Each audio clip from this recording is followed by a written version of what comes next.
USA.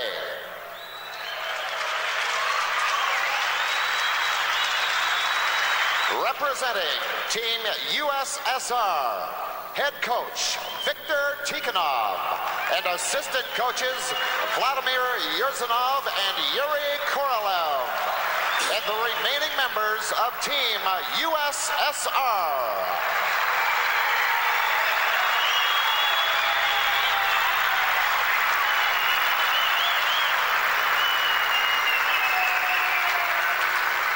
Representing Team USA, head coach Craig Patrick and assistant coaches Tim Taylor and Doug Pellizzeri, and the remaining members of Team USA.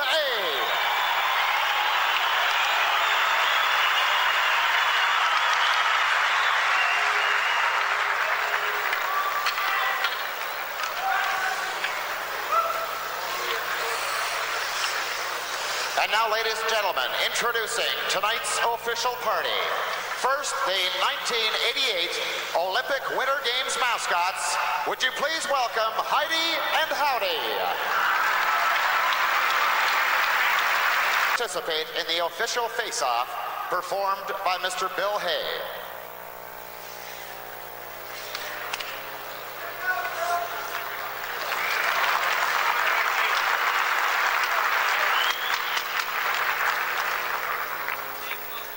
Ladies and gentlemen, would you please stand now for the singing of first the Russian national anthem as sung by Maurice Loriot, followed by the...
To think they come into this game with everything to gain and absolutely nothing to lose as they go up against the Soviets. As you look at their coach, Craig Patrick, Dave, they should be loose and ready to play.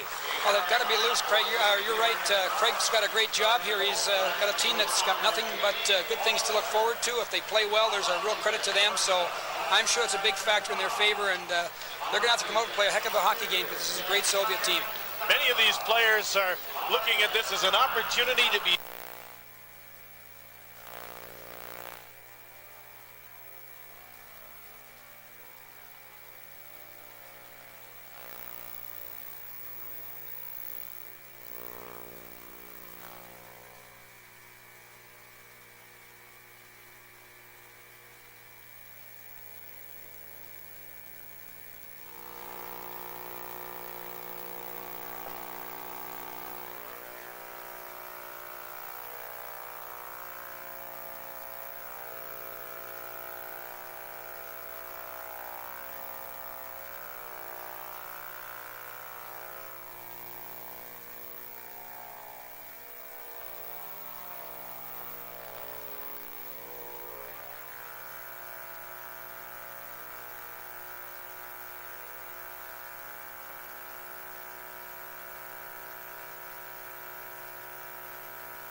is the starting defensive pair.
That was pushing with Batista. That's a mismatch right there, 5'9" against 6'2", but the U.S. is pesky, and I think they're going to be very belligerent tonight. They just got to make sure, Jim, they don't take any of those cheap penalties that don't really accomplish very much.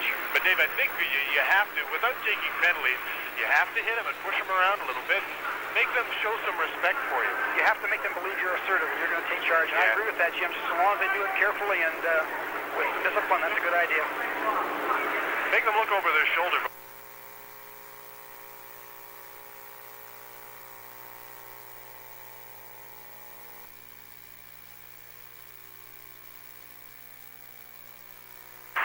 Johnson is number 17, working on the boards in his own zone, trying to clear the puck. He gets it to Dan Dorian.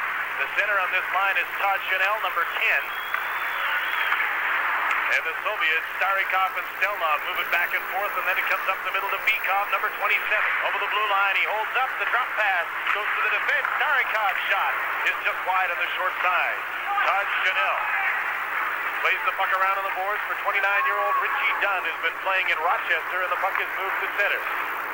Vyacheslav Bikov plays the puck back in the point to Stelnov, number 4, intercepted. Dorian went after it. The Soviets get the puck back. Up the middle, here's Barnikov, number 19. Trucks it back, and it's shot over the net by Khomutov, number 15. Behind the net, Bikov.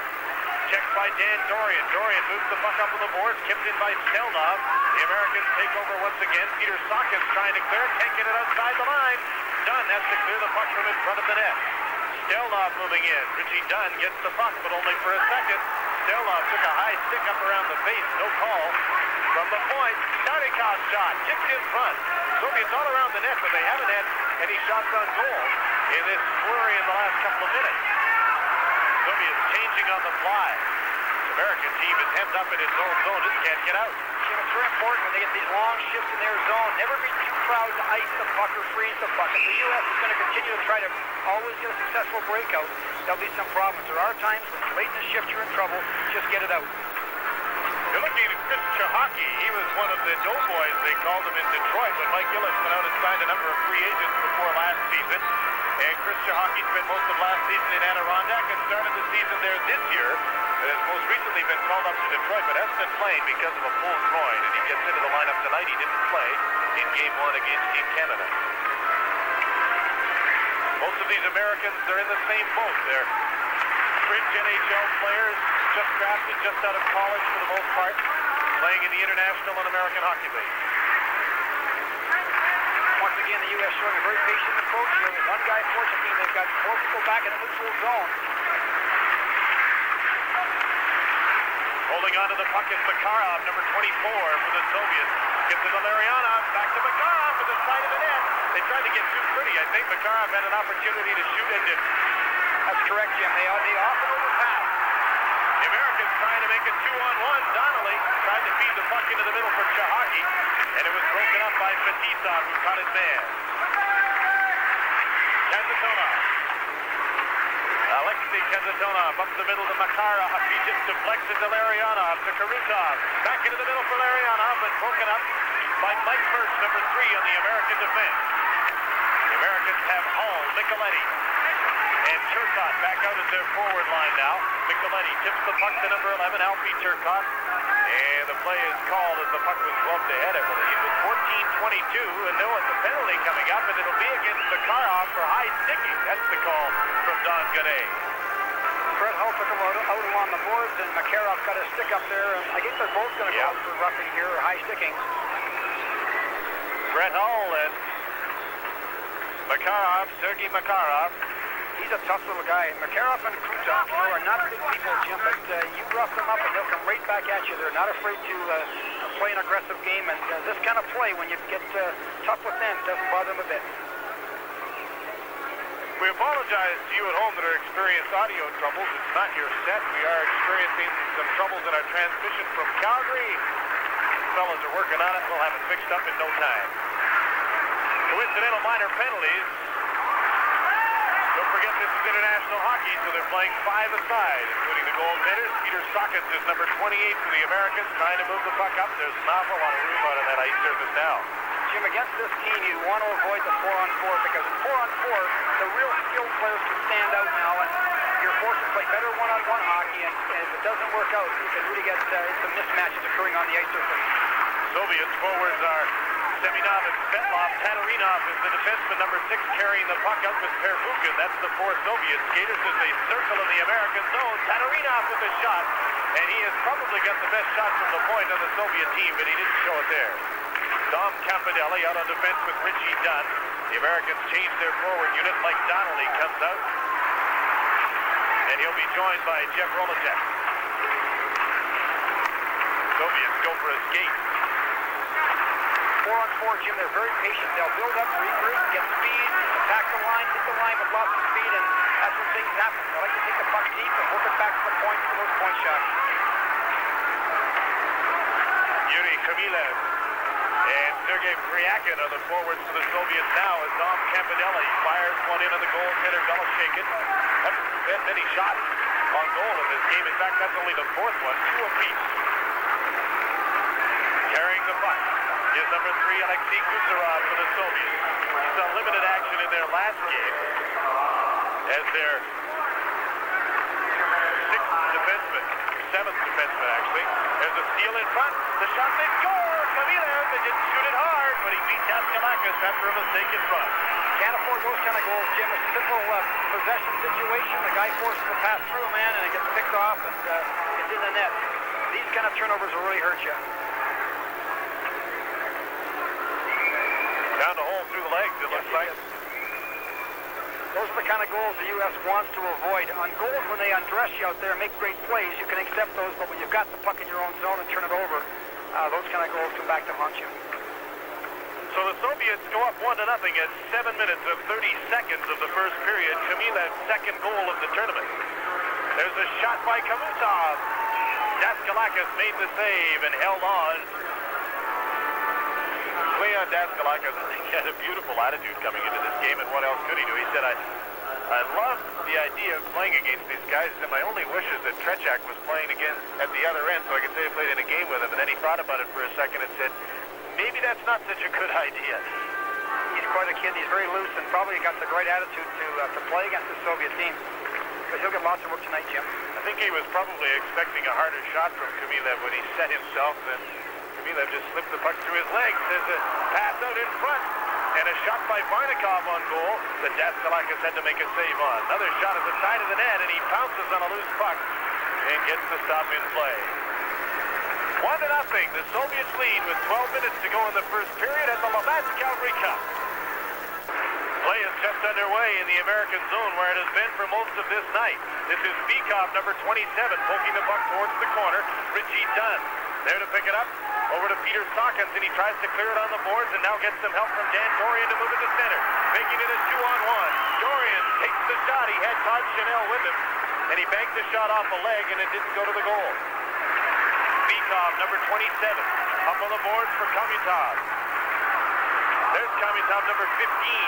Moving in front of the net, had Varnikov with him on the other side. In front, Daskalakis makes the save on Krutov, who was cruising through the middle. He was coming in late behind the puck, and boy, the U.S. forwards have got to be a little bit more observant than that. He sneaks in here behind and gets a quick shot away, and great save by the goalkeeper. That almost made it 2-0, Jim. It's interesting, too, the Soviets, on your breakout, they're going to pinch right down on your wingers, and they won't give you many of those easy outlet passes to the wingers. And they play a nice 2-1-2 with the centerman playing high and backing up the defenseman, and they really come down hard on those hash marks. So the U.S. is going to have to find the middle on their breakout a bit more. Larionov, Makarov, and Krutov with Kasatonov and Fetisov. The unit for the Soviets, they play pretty much 4 or 5-man units, although they'll give one defenseman a few extra shifts, mostly Fetisov through the course of this evening. This is Larionov holding the puck to Cannell over the line, taken out of the play by Taglianetti, and Chris Chahaki moves away at center ice, number 15. Breaking for the net is Mike Donnelly. The other member of the line is Jeff Rolacek, number 14. Krutov chasing a loose puck, hacked off the boards, not outside the line. Larionov to the late man, Fetisov moves in front. Now he'll look for someone to pass it to. Right in front, Krutov didn't get a shot away, and the Americans hack the puck out to center. They sure look for Fetisov coming late, don't they? He always comes late behind the play and goes right to the net, and he's a Paul Coffey type of defenseman, likes to attack as much as he does defend. Nearing the midway mark, first period from Calgary, 1-0. Soviets lead on Khmylev's second goal of the tournament at 7:30. There's going to be an American penalty as Kamensky was high sixth, and I think it's Micheletti or Turcotte that's going to the penalty box. Micheletti's going to get it for high sticking, and you've got to be careful because international hockey, you get that 5-minute major if you do draw blood, and Kamensky's trying right now to convince us he's bleeding out there, and you got to be very careful. Most kind of penalties don't accomplish very much, Jim. If It's also interesting to notice that the U.S. is playing this kind of a patient game plan, where they're trying to put four across them, but they're not holding the blue line very well. They're meeting the attack always just inside their blue line, and there's just too much territorial advantage here. They're just not quite patient enough, gentlemen. They're allowing the Soviets to get deep in the corner and dilly-dally around with the puck, and then they're watching them, and they're moving back and moving back and moving back and opening up the top of the blue line, and they're getting in trouble. Well, let's have a look now at the Soviet power play as it goes to work with Semёnov, Sветlov, and Kamensky playing up front. Svetlav, number 16, goes after the puck, holding it in the corner around that American box. Back on the point, Katarina over to Первухин. Drops it off to Kamensky. From the middle, he shoots and scores! Well, that was a great shot. That was a cannon from out there, and a shot like that, the goalkeeper hasn't got a lot of chance. He got good wood on it, Jim. A heck of a shot. This is a great play as he circles behind his defenseman. And then Kamensky just drives it home. Well, they worked that 2-on-1 and just took the puck at the close to the board, cut into the center ice, and there was all kinds of room down in the slots. He just walked in, cheated up, and let it go. And as you said, holy jumping, did he have something on it? So it is 2-0 for the Soviet Union. An even strength goal, now a power play goal. The challenge now, Jim, is for the U.S. to kind of stick with this game plan. Like when you're playing a very laid-back game where you're going to try to play defensive, and then they get up 2 quick goals on you in less than about 10 minutes here, there's a chance for your players to want to look and get it back right away, and if you do that, they'll get more on you. Yeah. That's Kurt Galway been pushed at Nemchinov. Galway, number 19, playing on this forward line with Ernie Vargas, number 21 on the left side, and big Max Mittendorf, who comes from the Quebec Nordiques organization at 6'4" and 195 pounds, playing the right wing. He's the biggest man on the ice. Racing after the puck is Nemchinov, number 21, right in front. Shoots it. Daskalakis made the save, though he was down. The shot by Kazantonov is blocked, and Daskalakis holds on and gets the face-off. The U.S. has got to respect this outside speed. I think it's Dunn gets beat up here in about the red line, and the guy walks around him, and they really drive that middle lane hard, Jim, too. When the puck is wide, they always go hard. There's a sensational goaltender from the Soviet Union, Vladislav Tretiak, who's been very popular in town as he's been doing all sorts of autograph sessions and in his ambassadorship here. Tanya is his wife, who's traveling with him. You know that you're getting an awful lot of respect in the Soviet Union when you get to take your wife along with you, and he's also got a friend who's an interpreter with him. That's a major bonus. If Team USA doesn't get some hop, get some jump, and shoot it in and do some forechecking, Tretiak could play goal tonight. Beloshenkin hasn't had to do very much. The shots are now 11-2 in favor of the Soviets. They lead this game 2-0. Starikov moves the puck ahead. This is Khomutov into the middle for the late man. Vikov at the side of the net trying to make a pretty play once again. And Starikov missed it at the side of the goal. Semёnov and Первухин drew assists on Kamensky's power play goal at 10:20. That was the 2-0 goal. Barnikov, number 19, passes the puck to Vikov at the side of the net turn to try and get control. And it's cleared by the Americans to center and down the ice. The Americans and the Soviets now change on the fly with 8:15 to play in the first period. Rolacek comes off the bench with Mike Donnelly. Just went head over heels over his man Khomutov. And this is Chris Chahaki, number 15, in behind the net for Jeff Rolacek. Sends it out front. Cleared away by the Soviets from the point. Sean Cronin, number 5, tipped in front, just wide. Chahaki got a piece of that. Mike Birch on the other side, trying to keep the puck in. Good thing he got a piece of it. Or Krutov would have been away to the races. There's an offside pass, and the play is called.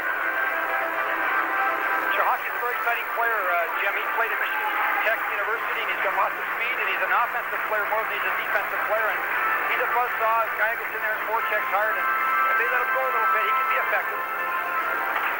Once again, we'd like to apologize to our viewers for the audio problems we are experiencing. They originate with our mobile unit. We are trying to fix them up and clear up this sound as soon as we can.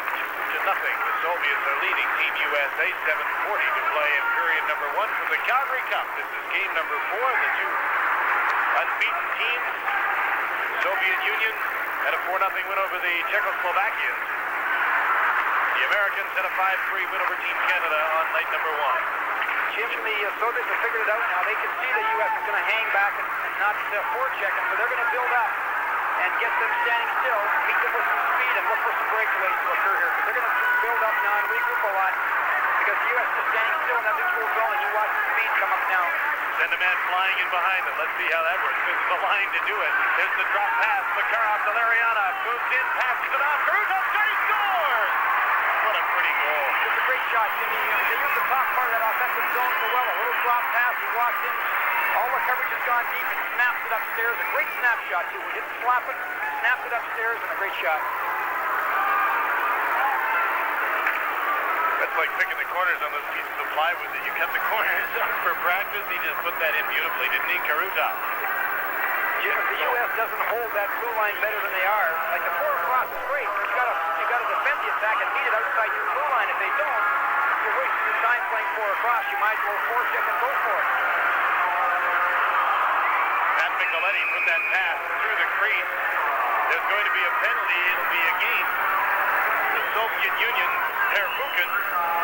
And so does Team USA. So does the power play, and they need one here at the Labatt's Calgary Cup. The penalty is on Первухin, who chipped Brett Hull in front of the net. So Team USA will go on a power play. They've been outshot 12-3. They've been outscored 3-0. Not very much positives happened to them here tonight. Campanelli gets the puck in behind the net. Trying to center it was Alfie Turcotte. Taking over is Svetloff now for the Soviet Union, number 16. He's out with Semyonov killing the penalty. American power play features Brett Hull. Bobby's son playing the right side. Pat Micheletti is number 8. Alfie Turcotte, former Montreal Canadian, now property of the Edmonton Oilers. Number 11 is the center. They'll play Dan Dorian, number 18, and Dominique Campanelli, number 4, on the points. I would suggest the Soviets are going to try to really put some pressure on this power play and not give the U.S. a lot of time to make things happen. Look for the quick counterattack, because they have no respect right now for the U.S. Leading 3-0, the Soviets are going to go for it. And it's only Semyonov. Got around Micheletti, couldn't clear the puck though. Micheletti to Hull, back in the corner now for Turcotte, number 11. Checked from behind by Semyonov and knocked down. Brett Hull, back to the point. Campanelli to Micheletti. Moves in with some room right in front. Shot wide, and Brett Hull got a piece of that. Shot it wide. There's a shot by Katarinov. Knocked down Dan Dorian, and Katarinov is going to get a penalty. He's getting a double penalty. He's getting 2 minutes for crossing in front, and then he'll get 2 minutes for charging or elbowing in the corner. So you're going to see him get a 4-minute minor. Jim, we talked about him in the last game, and you mentioned several times, and you were correct. He likes to play a very aggressive game, and he's just great. I mean, right now, he's playing very aggressively. He took a good cross check in front there, and then ran a guy in the corner with an elbow. You don't see that often with Soviet teams, but this guy, you see it all the time. He just likes to play like that. He was an all-star at the World Junior Tournament on defense in Hamilton last season. There's the shot he gave Dan Dorian, a good one. Gentlemen, he's no bigger than half a minute either. He's not, what, 170 pounds? You're right, he's not huge. He's not huge height-wise, however, but I think he's got some weight. He's got that great aggressive nature, which is a good thing to see.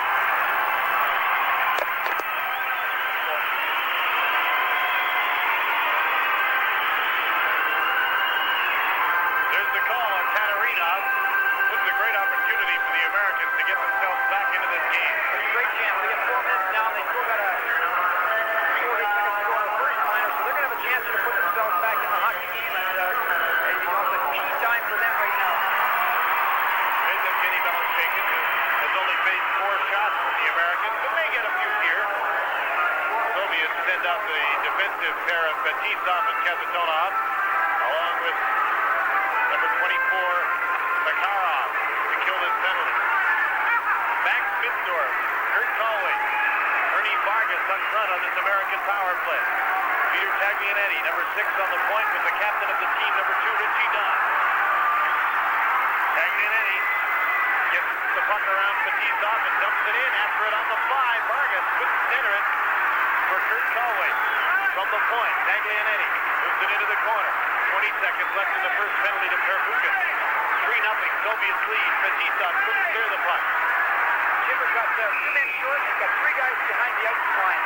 The Soviets are very, very aggressive when they kill penalties. Even 2 men short here, they're jumping and putting lots of pressure on. And again, not showing a lot of respect for the USA and their skills. Well, when they were flooding the zone in behind the net, between the puck carrier, it would have had to go through 3 of their players before they got it out in front. That's the key there. You're right, Dave. That's just unbelievable. That 2 men short and 3 of them are in behind the goal line. That was Ernie Vargas pushing at Batista, Dave. Yeah, they just can't keep, they're getting a little belligerent here now, and they got to keep their nose clean. They got a power play, not to spoil it with taking a minor penalty now. They've got a chance to make some things happen and keep their cool. We're talking about the power play there, Jim, and they need to shut all the passing lanes off. You know, they jump and overplay, and if you don't find the speed to pass it through, it's not there. It's very impressive. Americans win the draw. Richie Dunn takes the shot. Wide to the short side. Taglianetti is number 6 to the other side. Screen shot. Headed into the side of the net. Jeff Wolochek couldn't tip it. Cleared down the ice by Starikov.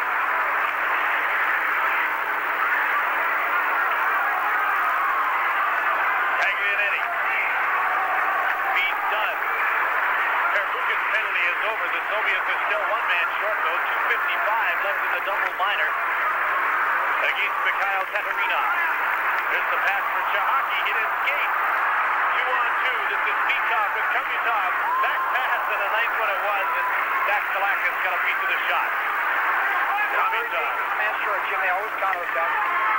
Now the Americans will try and move on quickly. Donnelly's on the fly through the middle, carrying the puck. Is Dan Dorian, number 18.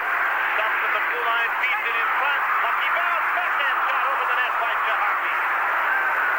This Calgary crowd is really getting behind the Americans. They've had a couple of opportunities in the power play. That's their best one, and Chahaki just shot it over top of the net. Just over 2 minutes left to go in the double minor against the Soviets as Dan Dorian winds it up.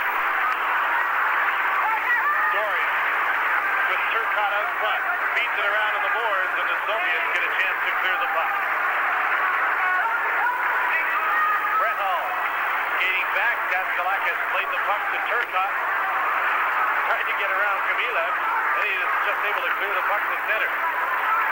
Nemchinov lost the puck. Here's Brett Hull, number 9. Into traffic. Back pass to the point. Dan Dorian, number 18, shoots it. Belashekin the save, the rebound, and Belashekin is on top of it.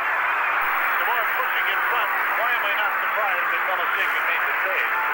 They've got to put those chances in. You're not going to get a lot of those good ones. And they got 2 chances because they got the shot in on net and they got the rebound, and neither one went in, and they've got to make sure they cash in here. Well, prior to that, Chahaki had a heck of an opportunity to at least get the shot in the net, and he put it over top by at least 2 feet. He's got to at least hit the goaltender. And 3-on, they got a 2-man advantage and they're shooting from the point. That's not very imaginative, Dave. No, they're not. Their power play is really struggling, and again, the Soviets put lots of pressure on it. You've got good skills, Howie. You just can't play the power play against them. Minute 25 seconds left in the Soviet penalty to Tatarinov. 3 minutes left in the first period. 3-0 the Soviets lead on goals by Krutov, Kamensky, and Khmylev. Alfie Turcotte, number 11, chasing the puck, rubbed out along the boards by Kasatonov. Fetisov, number 2, back after the puck. Semenov is number 30, and he'll just leave the puck to the defenseman, Kasatonov. He's really a steadying influence out there, playing with the great Fetisov who likes the rush. I think Kasatonov is underrated because of it. He always stays at home, and there's an example of it. The other guy's up the ice, and look who's back to get the puck. That's a really good point. Kasatonov is very steady. He's kind of a backup guy. Let Fetisov play his imaginative high-risk game, and they're a great combination. The pass up the middle taken by Peter Taglianetti. Fires it on the net. And Belashekin directs the puck into the crowd with 33 seconds left in the Soviet penalty. And just 2:12 left in the first period. There's Peter Taglianetti, a draft pick of the Winnipeg Jets, who's been playing most recently with Sherbrooke in the American Hockey League. Peter's out of Providence College. Makes his home in Farmington, Massachusetts. Must be a great experience for a guy like that to get a kind of a chance to play in a tournament like this. A different style of hockey can do nothing but make him a better player. Mike Hirsch now. moved the puck ahead, but Kurt Colway couldn't get a hold of it. Colway, along with Max Spitzdorf and Ernie Vargas, the forwards for the Americans right now, with Versus Cronin on defense. And these two played together in Chicago, Illinois, in university hockey last year as a defensive pair. They're also a defensive pair this year at Salt Lake City of the International League. Sure, there was some method in bringing those two to play together along. The penalty is over to Tatarinov. The Soviets back at full and even strength with a minute and a half to go in the first period. Mike Kirsch, number 3, trips up with Kurt Colway. Here's the 2-on-1. It's Makarov with Lariionov. There's the pass, and he tried to flick it back to Makarov at the side of the net. And they didn't finish that one off. Good soul, but Monica. Fella shaken out of the net. And he'll get the boost here, but as Dave pointed out a couple of nights ago, that's perfectly legal in international hockey for Belichick to cover that puck outside of his net. Well, the U.S. can't afford to get up those 2-on-1s when you're down 3-0 and they get another 2-on-1 on you. They're just so fortunate to have 4-0. And they've got to make sure they don't give those numerical advantages. Coming down the ice is Makarov on the forehand. Nice little flip pass over. And Lariionov just gets the handle on it, but just shoots it a little wide. That's one of the advantages of playing the off wing. When he's got the puck on his forehand, he can take the shot or he can pass it. That's pretty effective hockey. During the last minute of play in the first period, and once again we apologize for the audio difficulties we are experiencing from Calgary. We're working on it, trying to fix them up as soon as possible. Last minute of play in this period. Dan Dorian couldn't quite handle that pass. Checked in the corner by Fetisov. Make that Starikov, number 12, not number 2. Here's Dan Dorian trying to center for Todd Chanel, who's out in front. The Soviets take over. Kamizov, number 15. The drop pass gets through to Bikov. After Barnikov put it to him, but he couldn't control it. Stelnov moves the puck ahead. Kamizov, number 15. Feeds it into the rushing defenseman Starikov, who came late, but he couldn't do anything with it in front, and Todd Chanel cleared it, not out. Back on the point to Starikov, number 12, shot a rolling puck, and it was blocked by Leon Daskalakis. I think these American boys might feel a little dizzy when they go to the dressing room after this first period. They've never played against a team like this. As the horn sounds to end the first period, 3-0 Soviets. Yeah, they look very tired. The U.S. The last couple of shifts had no zip, no jump to their legs, and if they keep wandering like they are in their own defensive zone, they're going to have a long night because they're not playing any kind of a system in there. And again, a team thrown together this quickly, it's very, very difficult for these players to cope with a team that moves the puck as quickly as they can. The most impressive thing in the period is Calgary Cup. broadcasters upstairs. There's Jim, Howie, and Dave. All right, Jim, the referee in this hockey game is done. Good day from Moncton, New Brunswick. The goaltenders are Belichick for the Soviet Union, Daskalakis for Team USA. Then we're going to ask you this question about Brett Hull as this period comes under just before this starts. He is a dual citizen, Canadian and American. And I wonder if it was ever, people have talked about him, especially when he scored 3 goals against Team Canada the other night, whether he could have been on Team Canada. Was there ever any consideration of bringing him to your program? When he was playing college hockey at Minnesota Duluth, we did scout him and watch him play, but at that point in time, and I still believe it's true, his skating skills maybe aren't at the level you got to be at to play consistent international hockey. I like the way he shoots and thinks, but we just thought his skating wasn't there. And then, of course, after that year was over, he went and played with the USA team in Moscow, and so now he can no longer play for a Canadian team. Brett Hull is on the ice with Pat Micheletti and Alfie Turcotte to start the second period for Team USA. We apologize. We're still trying to fix our audio problems from Calgary. Please bear with us. The Americans chase the puck right out in front. There's the shot blocked by Belichick as Richie Dunn tried to flip it in over top of it. Soviets got careless down deep, and the U.S. put the puck up behind the icing line. Quick pass, quick shot, and Belichick moves out incredibly quick. I suppose that may be the only hope now for Team USA is that the Soviet Union does get a little careless here with a 3-goal lead and think that this one's in the bag.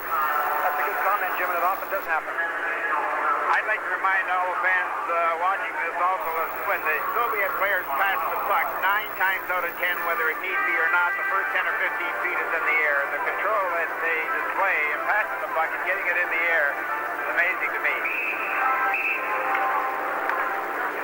He taught us when I was with the Toronto Maple Leafs that every pass you make should be in the air. Make it in the air. Learn to make it in the air. Soviets, I think, follow that rule. Volocek and Bikov facing off. Volocek won the draw. And it was knocked into the corner. The Soviets take over. And here's Bikov, number 27. He's got a man wide open. And that pass was just tipped before it got through to Kamizov. Richie Dunn. Latest season here in Calgary with the Flames. A couple of years back, has over 400 games NHL experience. He's on defense. There's the pass to Barnikov, and he shot it for the far corner and missed. Chasing the puck back in his own zone is number 4, Stelnov. Igor Stelnov. Stopped by Chris Chahaki.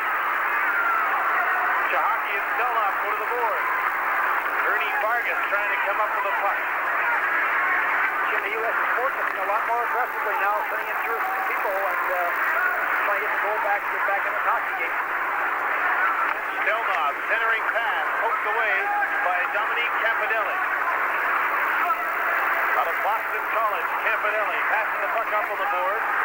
Colway couldn't take it there. The Americans do gain possession. Ernie Vargas dumping the puck in, number 21. Fellow shaken. Clears the puck for Kamensky, number 13. Off the board for Pierwukhin. His pass up the middle to Semyonov. Has a man coming late. There's the shot. They score! A great lead pass to Semyonov, and then a little quick back pass to his winger coming in behind Semyonov and Svetlov, and the next one goal. Great quick release in the shot too, Jim. They don't waste much time. They get a real quick release, and they're accurate shooters, and that's a nice goal. Nice little back pass right here. No one picks up Svetlov in behind, and it's in. The other man on the other side, Kamensky, was open as well, and they got it that way. He was coming in on the left wing over. He was wide open. He has 2 options right there, and it's pretty important the U.S. forwards are a little more active on their back and he's picking up the people behind the first wave of the attack. One thing about the Soviets, when they have those options, they always use one of them. You very seldom see that guy waste a shot. Take a shot at the goalie. He'll always pass it off, more often than not. That's true. The goaltender got to remember that. You're playing against the Soviet team in situations where you expect a shot off and he'll pass. And so it is 4-0 for the Soviet Union, leading the Americans. Kagarinov is number 6. He passes it back, and that creates a 2-on-2 as Janelle takes over. Back to Scott Johnson. His pass for Campanelli, and the great skater Svetlov came back to take away that opportunity as the pass came into the middle. Kagarinov, long shot. Daskalakis the save. Taglianetti for Dom Campanelli. Semyonov and Pierwukhin assist on Svetlov's goal to make it 4-0.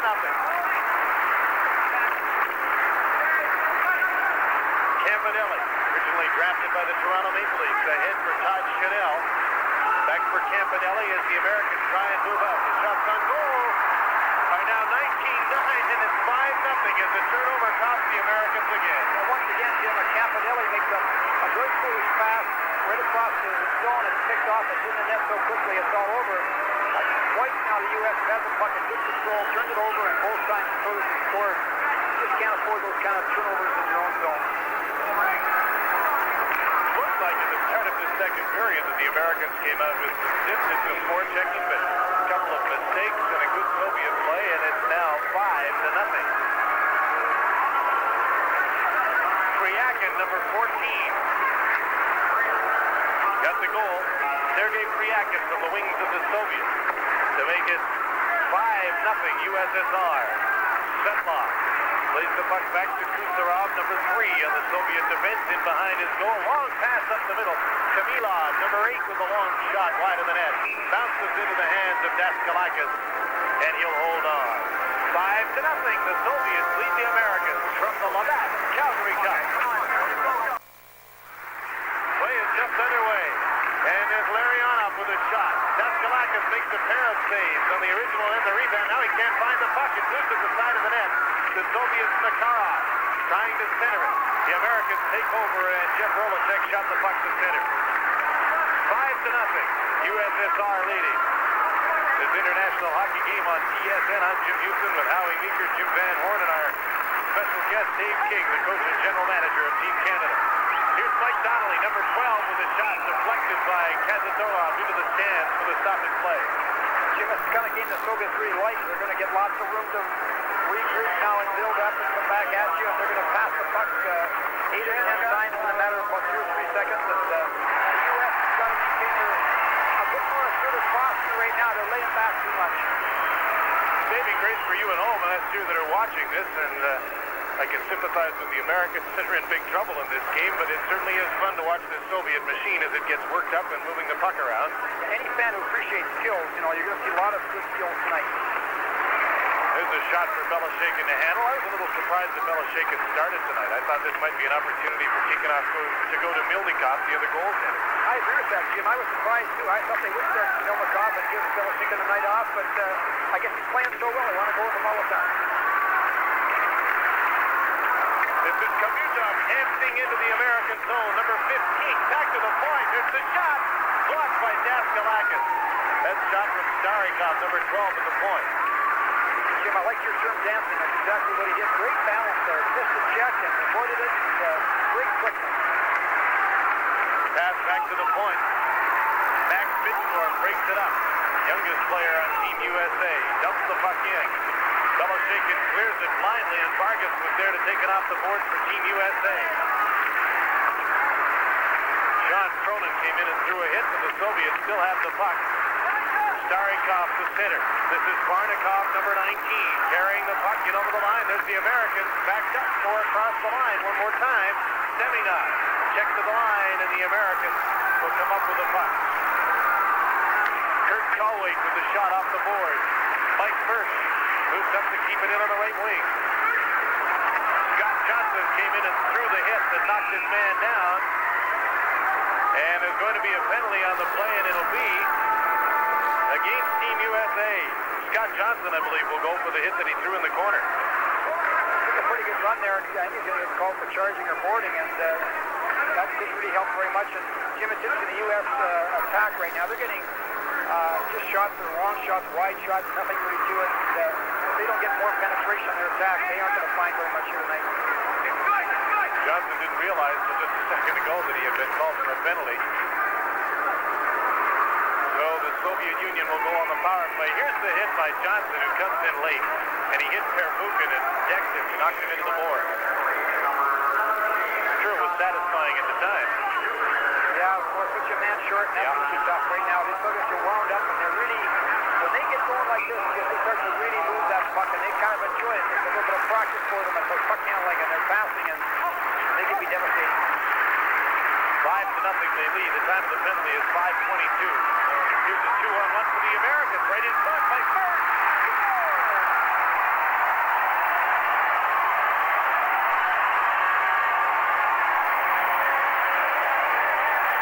Soviet defense kind of goes complete barrel. Loose lock, a little bit of depth, 2-on-1, nice little play across. First just deflected between his legs, and it's the U.S. gets their first goal, man short. There's a look at it from up top. Dan Dorian to Mike First. Got a second little poke at it between the legs of Evgeny Belichick, and that ends a streak of over 200 minutes of shutout goal for Belichick going back to the Izvestia. 5-1. The Americans' 10th shot goes in. Soviets, however, still have a man advantage as they carry the puck in. Pryakin drops into the point, Kucherov to the other side. Starikov's shot was blocked in front. Pryakin.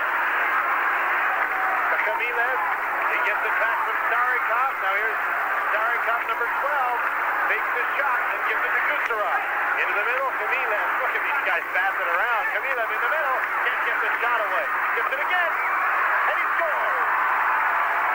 They made about, I'd say, 10 or 11, 12 passes in quick succession there. They one-touch the puck. The man adjusts to the puck. They one-touch it away right away. They always find the open man. They're always one pass ahead in their power play, which is an important skill. They must have made 9 passes, every one of them right on the stick, every one to the open man, and every one that improved the position of the puck in relationship to the goaltender in the net. Stuck players to them, had them turning around, had them jumping, doing the two-step, looking at the ceiling, looking at the ice. Just amazing puck control. You know, Howie, as well as the puck control, too, the idea is being one pass ahead. When you get the puck, you're always looking one pass ahead. They're always one play ahead on you. they're excellent people, and there's a credit to their skills. They can have their head up and be looking one play ahead all the time. There's not many players that play against them that can anticipate that either. No, Jim.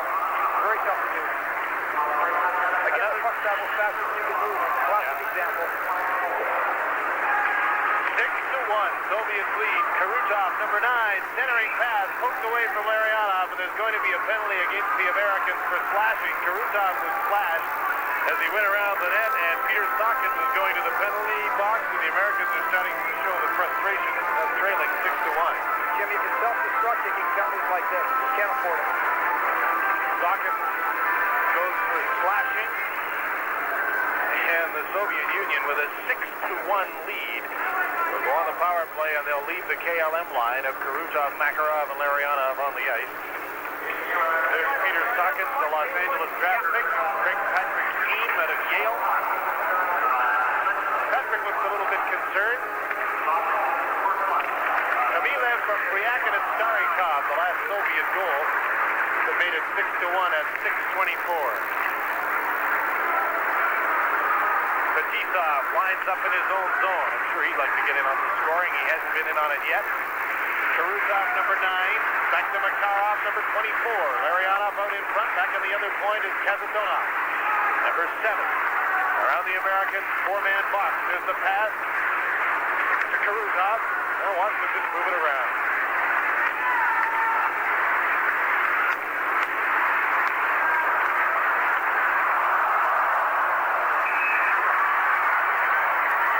Well, it's another one. That's it.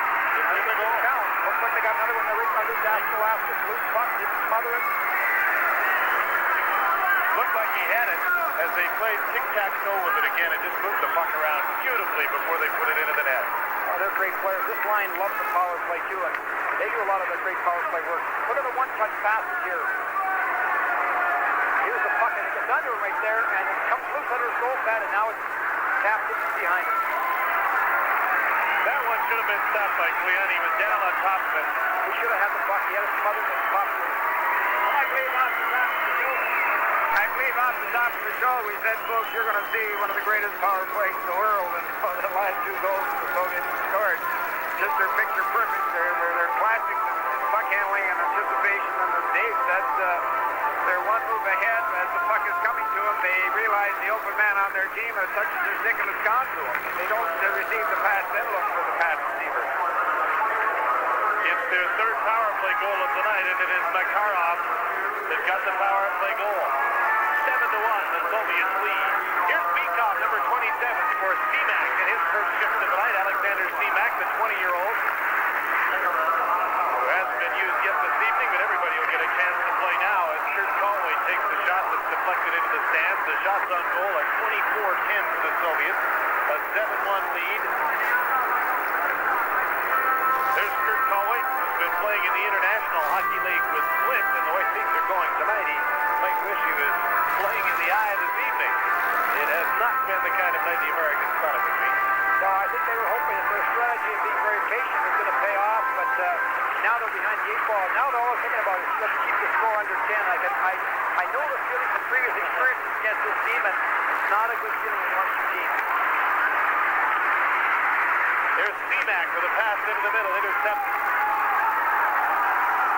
And Kurt Conway, number 19, moves back the other way. Conway steered into the boards by Starikov.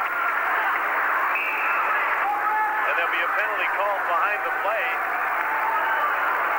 I think Don Gadet's going to help the U.S. out a little bit here. I don't think it was really a penalty, but he's going to make it 5-on-4 and give the U.S. a chance to get on the score sheet again. High sticking is the call against Starikov. The last goal for the USSR was scored by Makarov, Fetisov, and Larionov, assisted on the power play at 7:35. They get goals a minute and a second apart as Starikov goes to the penalty box for high sticking. Starikov's a real steady hockey player. You know, he plays for the Red Army team all year long, and he's considered to be a real steady kind of a guy. Not a great offensive player, but always the kind of guy you can count on. He's played now for the national team for 4 or 5 years, and he's an excellent player one-on-one defensively. Jimmy, you just don't beat him. The Americans to the power play. They have Alfie Turcotte out with Brett Hull and Pat Micheletti. Pat Micheletti is the brother of Joel, who is a defenseman in the NHL, mostly with St. Louis. And an icing call against the USA. There's Mikhail Tatarinov, number 6 for the Soviets, the 20-year-old who likes to play rough and tough. Uses a stick a lot, too, this guy. I'm not sure who drafted this fellow in the National Hockey, but somebody drafted him last year. He's the type of player, if you ever get him out of there, he'd be a great player in the National Hockey League. Washington Capitals drafted him. Chances are pretty slim to going from Moscow to Washington. Long ways apart.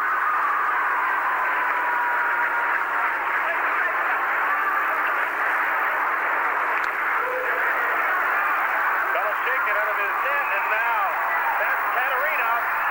Didn't hesitate to get his stick in there, and everybody mixes it up. Tatarinov wants to fight. Semyonov is fighting with Taglianetti. This is unusual for international hockey, but we've got one fight down in the corner. Taglianetti and Semyonov are wrestling down to the ice.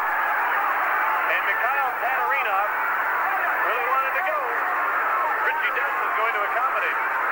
We're not done. It's Alfie Turcotte. He's a tough kid. He wants to go here, and I think the U.S. is losing their cool a little bit. They got to settle down a little bit. This is not the kind of way you want to play against them. Here's how it started with Pat Micheletti on Belichick. He kind of bumped the goalie, but Semyonov comes in, takes objection to that, gets the stick up, and all of a sudden they got a war going on in the corner there. This won't bother the Soviets, Jim, at all. Like they can play the tough game, they can take this kind of stuff, and this used to work in the old days, but you won't knock them around now and get them off their game. Tell you what, I don't think I'd want to clear the benches with those guys.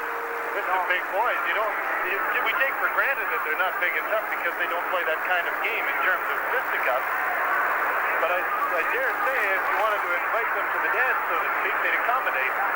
They'd arrive and they'd dance pretty well with you, I'm sure, Jim. And now what's going to happen, penalties here, we're going to get a puppy, a 3-on-3 where they got lots of ice to work with, and you're going to pay the price because you just can't play these guys in a big rink with only 3 people.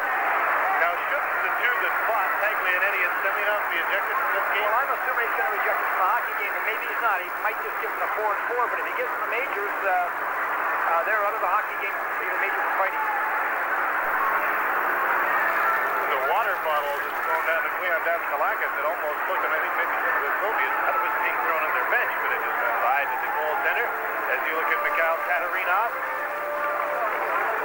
And there's Victor Tikhonov holding court. They will be telling their players to keep cool now and not to get involved in that kind of stuff. He likes lots of discipline with his team and doesn't like that kind of stuff to happen very much. Do they coach much by committee on that team? We were talking about this the other night. I know that Tikhonov has quite an entourage of coaches that he has with him, but is he the main man? He's the main guy. He makes most of the big decisions, and he gets some help from Druzhia and the other fellow, Korolev, but basically Tikhonov's the guy who runs the show, and he's a real tough taskmaster, I'll tell you. He really makes these guys work. There's Craig Patrick, his team down 7-1. They're showing on the clock right now. 4 minutes against Tatarinov. Semyonov with 2 minutes. And 4 minutes against Peter Taglianetti. So the Soviets. And a 2-minute penalty against Alfie Turcotte. This is going to come out even. Yes, it is, Jim. That's right. 8:57. Time of the penalties. For the Soviet Union, Tatarinov gets 2 for high sticking, 2 for roughing. And Semyonov gets 2 minutes for roughing. For the United States, it's Taglianetti getting 2 minutes for roughing. And Alfie Turcotte 2 minutes for roughing. So with the penalty still in effect to starring out, the Americans will still enjoy a man advantage. That's surprising. I think that the players might have been ejected out of the hockey game because basically that was really, I would say, fighting. Yeah, they pretty well was pretty obvious. They were throwing punches. Oftentimes the referees, especially North American referees, they get the 4-4. If that was just during a European game with European officials, they're both tossed out. Even up, 6 minutes apiece. At 8:57. Craig Patrick must be very worried right now. I mean, 7-1, there's a lot of hockey to go. He's got more than half a game to go. And these are the kind of games, Jimmy, start to look at that clock and almost request you to play straight time. Yeah, that's exactly it. Let's get out of here.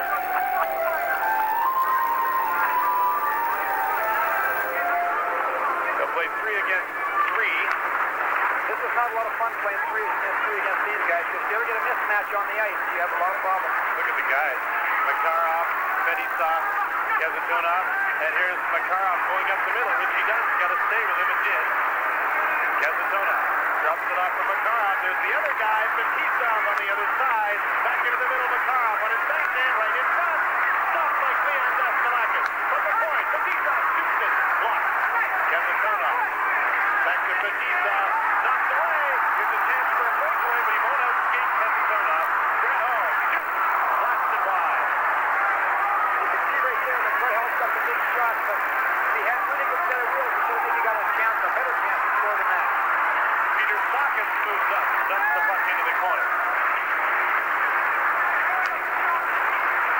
Fetisov missed the pass from center. Soviets change on the fly. There's a pass knocked down by Sean Cronin. He sends it back to the point. Nobody there. Mike Hirsch has to back up to center to take over. Mikulani knocked down and went down outside the line with Stelmach. Hirsch has the puck. Coming late with Sean Cronin, and the Soviets take over. Here's a 2-on-1. Kasatonov and Makarov. Back is Mike Hirsch. Kasatonov back in front, in the air, and then went through the crease and wide. So a classic example of the Soviets overpassing the puck and getting a little too fancy.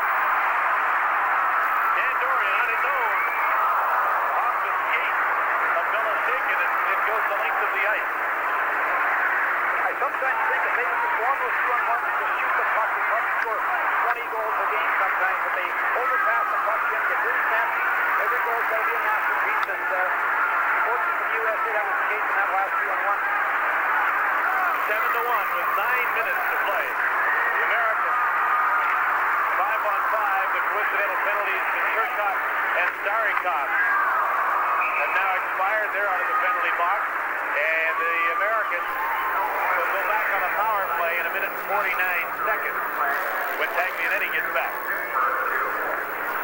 Dominique Campanelli was originally drafted by the Toronto Maple Leafs, traded to the Montreal Canadiens, and now belongs in the Philadelphia Flyers organization and has been playing in Hershey.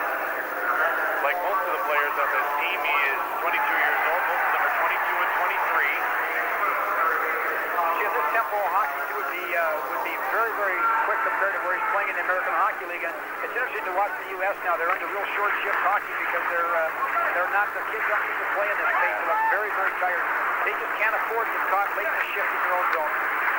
Running out of gas. And it's hard to find that extra bit of energy when you're down 7-1. Here's Kucherov, number 3. Into the middle, Nemchinov to Khmylev. His shot was blocked. Back out front, Starikov's shot is blocked. The Soviets pass it around, and the teams are playing 5-a-side. Minute 19 seconds to go in the penalty to Taglianetti, and then the Americans will go back on a power play for just over a minute. Richie Dunn with a long shot wide of the net. Kucherov back to pick it up. In a sense where the U.S. is really no attack here, most of their shots are from peripheral areas and there's not much penetration. Khmylev handling the puck, lost it, and here's Chris Chahaki. Can't get by his check. Starikov hacks the puck, but he doesn't get it outside the line, and now he gets another opportunity to pass it over to his defensive partner, Kucherov. Alexei Kucherov, a 22-year-old who plays for the Red Army, dumps the puck in. Peter Sackett takes over. 30 seconds until the Americans go back on the power play. Scott Johnson. There's Alfie Cherkov with a shot, for a chance to shoot, he couldn't get it away. The back pass and the shot over top of the net from Fetisov as Semenov set him up. Back the other way come the United States team. Alfie Cherkov with Scott Johnson. Cherkov's pass to the late man, Richie Dunn, pops it off, and the Soviets were unable to pounce on that puck. Game just outside the line, and they would have been away. Anytime on those 3-on-2s, your defensemen back in to see what they do. They can take the space in front and work a series of a couple of drop passes, and they get some great scoring chances. Sergei Svetloff, number 16, is the man holding the puck on a string right now. and Fetisov is knocked outside of the blue line. Kazatona to Semyonov. Soviets changing on the fly once again. Here's Fetisov. 28-year-old captain of Red Army and captain of the national team. Knocked down, and Krutov takes over, shooting the puck to center. Americans are on a power play. Taglianetti has served his penalty, so for 50 seconds, Katarina sits out, and the Americans have a man advantage, down by 6. Carrying the puck through center is Dan Dorian. Gets it again in front, and he's stripped up for the Soviets to get another penalty. Good job there by the U.S. One of the first times in the attack, the puck was wide, they got that penetration in the middle lane, and Soviet checker was forced to strip the man to haul him down and not let him get that loose pass coming across the middle. And again, they get the penetration, the U.S. is getting some chances. Kasatonov goes to the penalty box for upsetting Dan Dorian, who made sure when he was hooked from behind, I think that the referee saw it. I think he made a pretty good swan dive, as we'll see on the replay, but I think he was hooked. He passes off, and he drives that middle lane, and they just reach out there and hook him, and a nice little dive, so they add a little bit to it, but a good job, good penetration on that rush. That's a good thing. So the American team is with a two-man advantage right now. 28 seconds left in the penalty to Tatarina, and now Kasatonov is gone. 5 skaters against 3. Dominique Campanella go off each Turcotte. He's up front along with Pat Nicoletti and Brett Hull. Soviet Nemchinov along with Stelov and Starikov killing the penalty. Dan Dorian playing the point with Campanelli. Campanelli tried to pass it across the ice. He was deflected outside by Mikov. Danny Dorian, number 18, has been very effective for the U.S. He's probably been their most effective player. The reason is he played in international hockey. He played in Prague a couple of years ago at the World Championships. And that experience, you can see it in him. He plays pretty well out here. Dan Dorian is a first-team All-American out of Western Michigan, drafted by the New Jersey Devils, and he's on the ice for this power play. Kurt Conway was number 19 that got the puck back on the point to Peter Taglianetti. Back to Conway. Vargas is working in front. One penalty is over as Richie does shoot Belichick, and cat-like reflexes slipped it up his blocker to make that save. Taglianetti in front. Blocked, and here's QIWI for the Soviet Union. Number 8, Kamila Spin tries to find Nemchinov. Now he finds the late man Fetisov it is. I make that Первухин, but his play was broken up. 26 seconds left in the Soviet penalty. The shot from Mittendorf is deflected wide, and Kamila sends the puck to center. 4.5 minutes left in the second period. Calgary, the Soviets lead 7-1. It's interesting to see that the U.S. attack is all carrying the puck. Very few passes up the ice. Very few of those quick lead passes. For the Soviets, great lead pass the puck very quickly. Some of that you can attribute, I'm sure, to not being together as a team. They just haven't worked as a team before. That's very true. The team had its first practice 24 hours before its first game. Soviets are back at full and even strength as the penalty has been served to Kasatonov. Taglianetti clears the puck in his own zone to Kurt Conway. Katarina back on the ice. We'll keep an eye on him because I'm sure some of the Americans took his number. Puck is knocked to center by the Soviets. Mike Burke touches the puck, and it's an icing call against the Soviets. 3:30 to play in period number 2 on TSN. You're watching the Labatt Calgary Cup. They're with the Labatt Calgary Cup on TSN. I'm Jim Houston along with Dave King, Howie Meeker, and Jim Van Horn from the Olympic Saddledome in Calgary. Game 4 in the series, and it looks like the Soviets will go unbeaten after their second game. They're ahead 7-1, albeit in the second period. But certainly in control of this game. They've outshot the Americans 26-13. Here's Makarov for the great play through the middle to Krutov, and Deskalakis made the save. What great speed they showed. That play starts back in the right back in their defensive zone. Makarov and Krutov exchange sides to build speed. They come up the wing with lots of speed. They drive that middle lane hard. Great fake on the outside. He walks around the corner like he was just standing still. They cross here, build speed. He comes up the wing here and gives us a real nice little outside fake and then steps inside here on the defender right there. The middle lane's been driven by Krutov right there, and it's a great chance. Shot off the faceoff is blocked by Cleon Daskalakis in the American goal. Here's Mike Donnelly trying to send Chahaki away down the right side. He's checked, and there's a penalty coming up behind the play. It's a slashing call, and I'm sure it came well back of the play. Two players were coming up the ice, and I believe it's Mike Mersch that's going to go for slashing. Gee, those kind of penalties are just unforgivable in a game like this because you're down 7-1 and you're on the verge of being embarrassed here, and this fellow takes a slashing penalty behind the play. It doesn't do a lot of good. It's hard, though, Jim. I mean, I feel for the players, too. The frustration levels get pretty high, and people can lose it once in a while, but you just can't do that because you're just penalizing your team. You might feel pretty good about it, but your team doesn't. Another power play for the Soviet Union. They've scored 3 times with a man advantage tonight, and they've only had 4 opportunities. And Krutov will just go for a skate out at center to get organized here as they'll go back and build, as you pointed out earlier, against that 4-man wall that's across the blue line. Here's the open man. Fetisov shoots and scores. Oh, unbelievably beautiful. Cat and mouse game. Folks, watch this. I can't believe it. That's an excellent goal. Once again, a power play. Nice little soft pass by Larionov, you know, with Fetisov coming in behind, and no one picked him up. The forward on that side wasn't aware he was coming in late. Watch the soft little pass. 17 chases across here, doing somebody else's job, and Fetisov walks in and just cranks it right down in the lower left corner. Excellent shot. The goaltender had no chance of a shot like that from that range. 4 for 5 on the power play, and there's that silly slashing penalty behind the play that comes back to haunt Team USA, and they're down 8-1. Now here's a chance. Todd Chanel breaks in all alone. Beloshakin makes the save. Chanel showed good speed to get away and get the breakaway, but the great young goalie made the stop. He showed some great speed in that. Once again, the Soviets sometimes, you know, they get the defenseman up in tight and they lack a little depth, and that quick lead pass there really sprung them, and they got a good chance on goal. There'll be a penalty on the plate of Pryakin for high sticking. So the Americans will get another opportunity on the power play. Here comes the play now, and Chanel gets a step on him, and he shows some good speed here, sets a good wall between the checker right there, cuts in. Nice little deke. Excellent save by the goaltender Beloshakin, and a little after that, Pryakin gets a high sticking penalty in behind the net. I think Beloshakin read the deke there because the USA player had the puck out in front of him. He couldn't do anything else but take it to his backhand, and he was pushing off that left leg before the puck went to his backhand. Great move.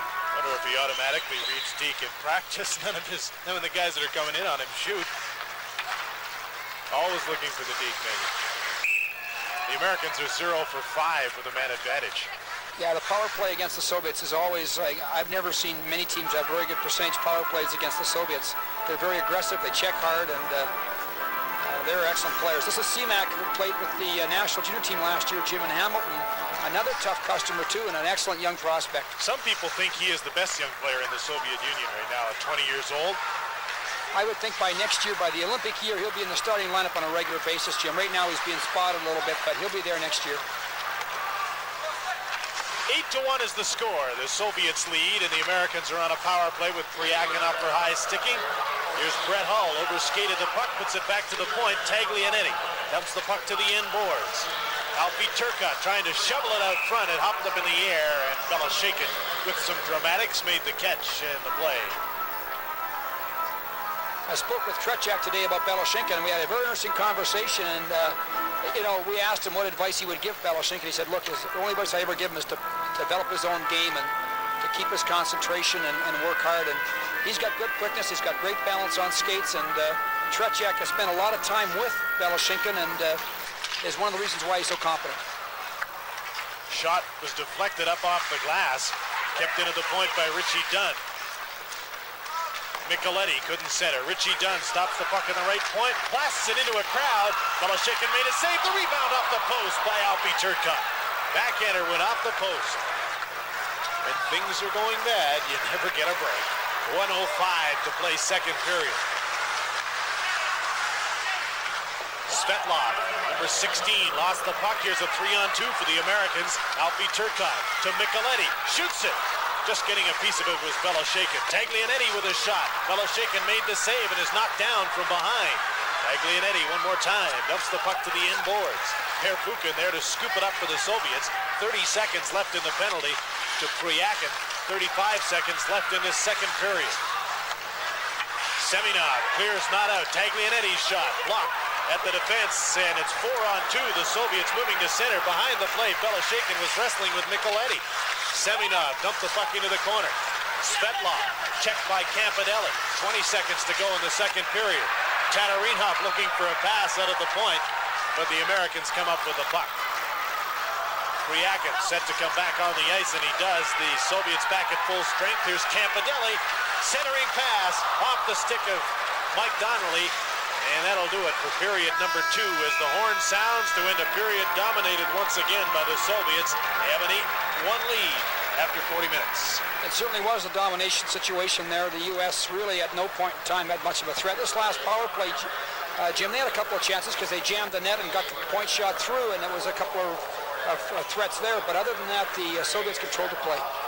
Well, you just sit here and watch the masters at work, and you say, my, oh, my, oh, my. Can they skate? Can they handle a puck? Great intermission features from Calgary, the Soviet Union. Then we'll get a chance to face the USA here. With the score 8-1, the Soviets leading the USA.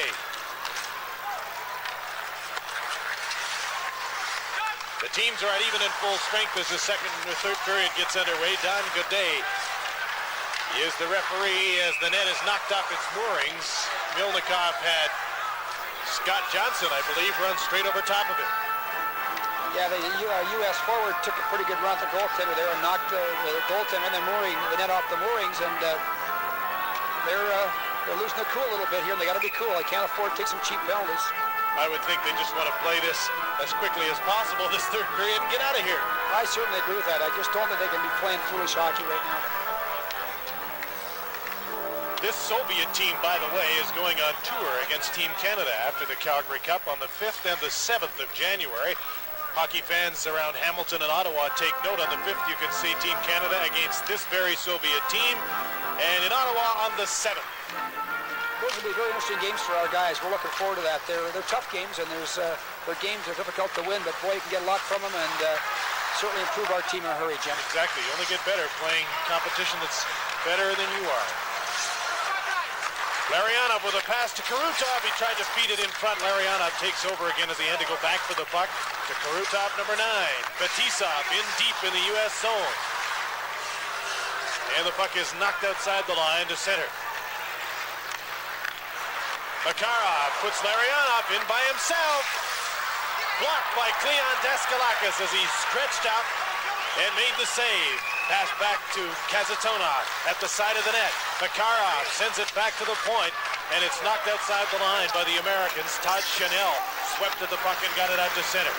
Americans make changes on the fly as the Soviets move in. Makarov drops it off. Kazatonov shot in front on the fly, and there was Kamensky, but he was checked. Kamensky after the puck. Now here's Semёnov, number 30, with the long shot deflected by Campanelli. And Peter Taglianetti takes over for Team USA. Long pass to Max Middendorf. Now up the middle, here's Kurt Calway to Ernie Vargas. His shot goes into the corner. Middendorf, who has a couple of goals in the NHL this season with the Quebec Nordiques. The big man in front of the net is Ernie Vargas of the Montreal organization, tries to center. Middendorf out front, tipped away, and here's Svetlov, number 16 for the Soviets, taking over at center.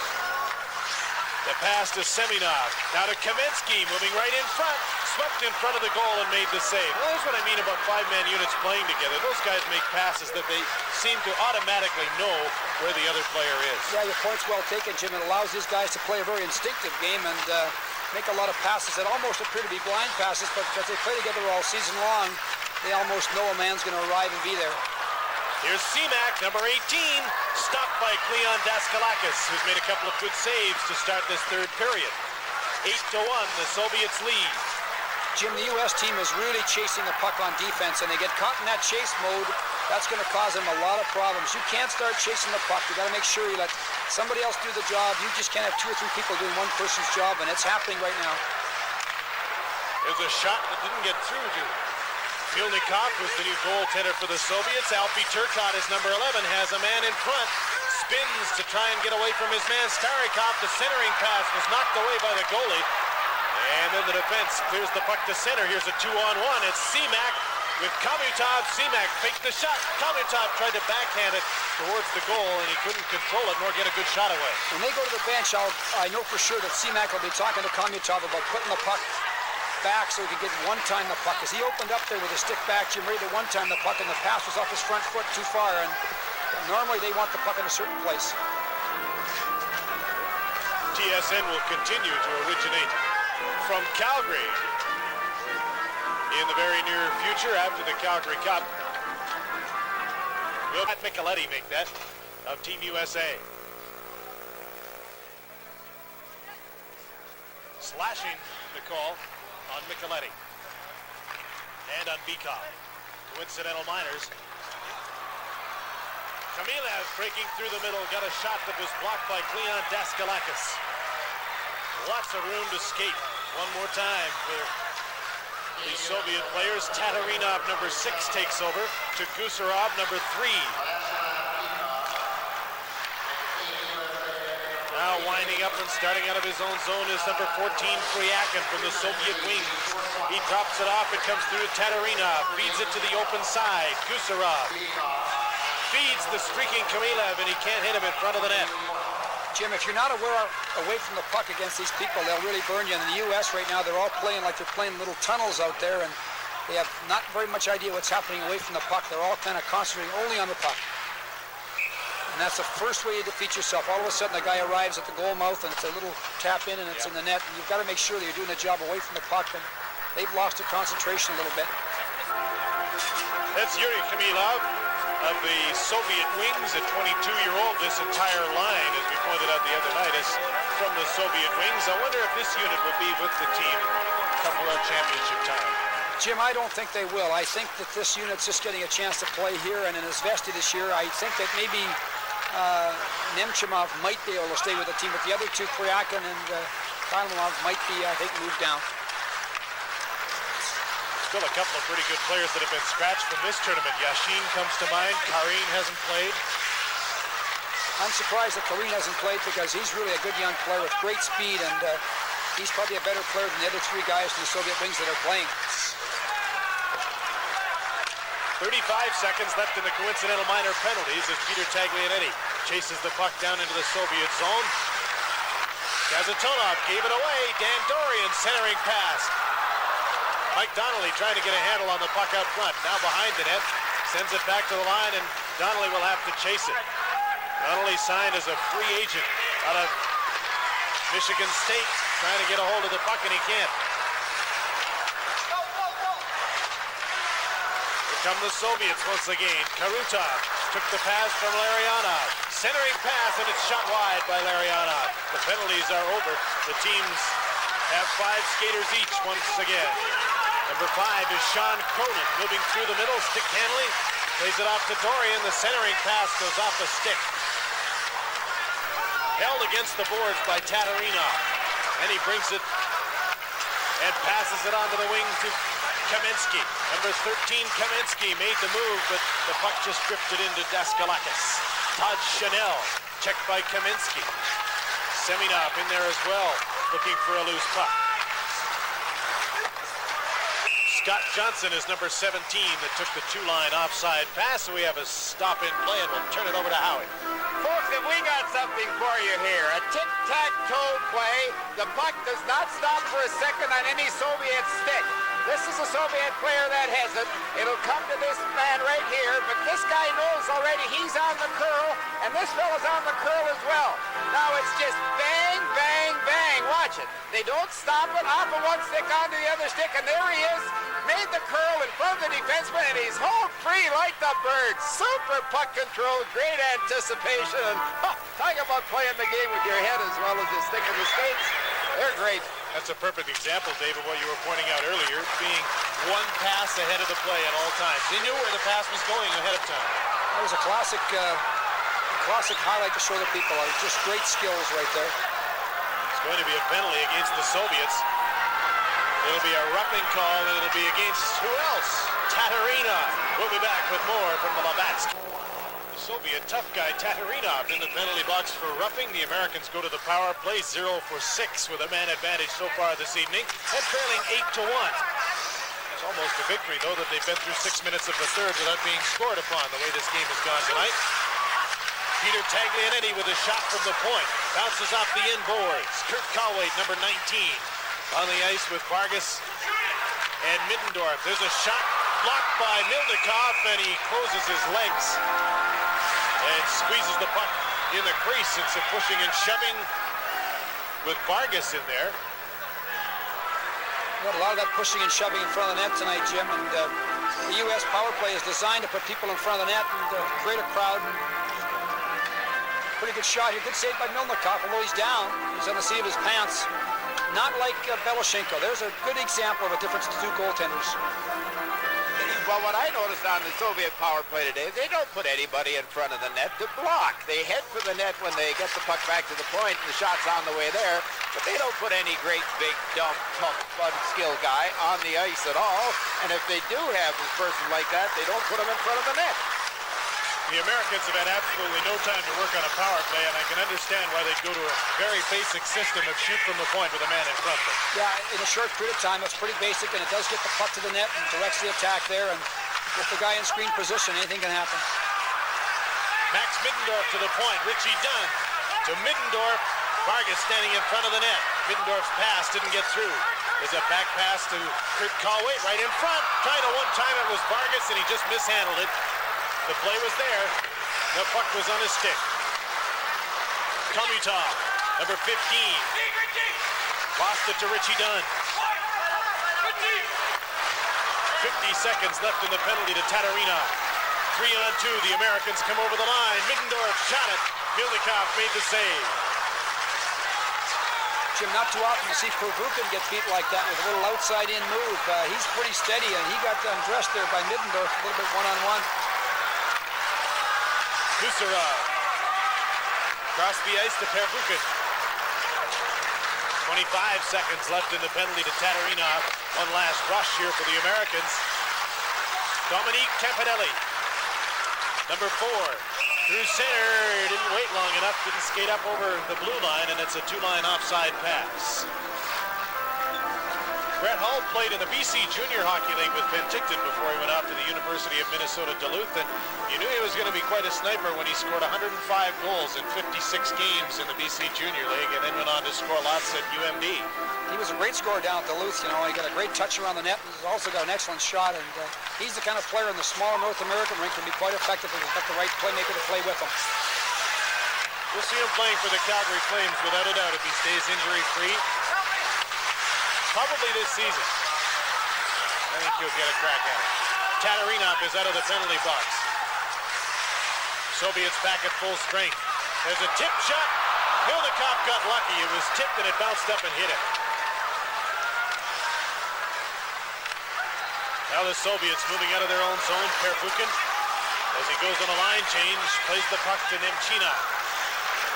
And the Soviets never seem to hesitate at turning back instead of a North American player more often than not, I think, would dump the puck in when he gets to the blue line and doesn't see a play. They turn back and try it again. It's very true. They don't like to dump the puck in. They're possession-oriented, and they'll regroup sometimes rather than dump it in. And there's no question that gives them better puck possession. They rebuild, get speed, and they're great skilled athletes. They want the puck. Here they come again. Kamensky fakes the shot, moves in front, and scores. Nice move, Jimmy. Faked the shot. The defenseman kind of overplayed in the middle low, and then he quickly stepped in front and stuffed it in. He's a great hockey player, Kamensky, great big guy, and certainly that line has played very well tonight. Here's the move. He passes outside. Kamensky's got it now, fakes the shot. Defenseman stays in the middle. He reads that, pulls it now to his backhand between the legs, and it's in the net. Saw he had the room. Semyonov will draw an assist at 9:51. Kamensky's second goal of this game and second goal of the series. And it's 9-1. The Soviets get their first goal of the third period. I suppose as we're continuing on the topic of turning back instead of dumping it in, there's some sound logic to that. Why give the puck to the other team when you can keep possession? Again, you know, in the larger rink, possession's an important thing. And Kamensky looking for his third, and he's going to draw a penalty, although he doesn't get the third goal of the night. Good example, Jim, of that long lead pass right from behind their net to Kamensky out in the middle seam between the two defensemen, and off he goes on a breakaway, and he's hauled down. But your point's right, the regrouping idea, keeping possession, is very popular on the big rink. He catches the seam here and outskates, nice wall here, just sheds that defenseman and almost stuffs it in. Richie Dunn gets the penalty. Hooking at 9:08. Richie's still smiling, that's a good sign. Richie said he had to think about it a little bit before he decided to come up here. He thought about leaving his team at this time of year, the Rochester Americans, but he said I, along with the rest of them, even though I'm at 29 years old, wanted a chance to showcase my talents in a tournament of this caliber. It really helps this team, too, because he's got lots of experience, you know, Jim, and that really helps a great deal. Soviets on the power play, 4 for 5 with a man advantage tonight. Americans do have a shorthanded goal. Only goal of the night came shorthanded from Mike Mersch. Homutov, number 15. Bikov, number 27. Semak is on the ice, number 18. There's the pass into the middle as they play it back and forth. Bikov to set up. Got by Starikov, and he'll have to chase it. 1 minute and 20 seconds left in the penalty to Richie Dunn. 10-10 to play third period from Calgary. 9-1 Soviets. Bikov to Homutov. Starikov from the point. On the other side, Stelnov is number 4. Semak, number 18.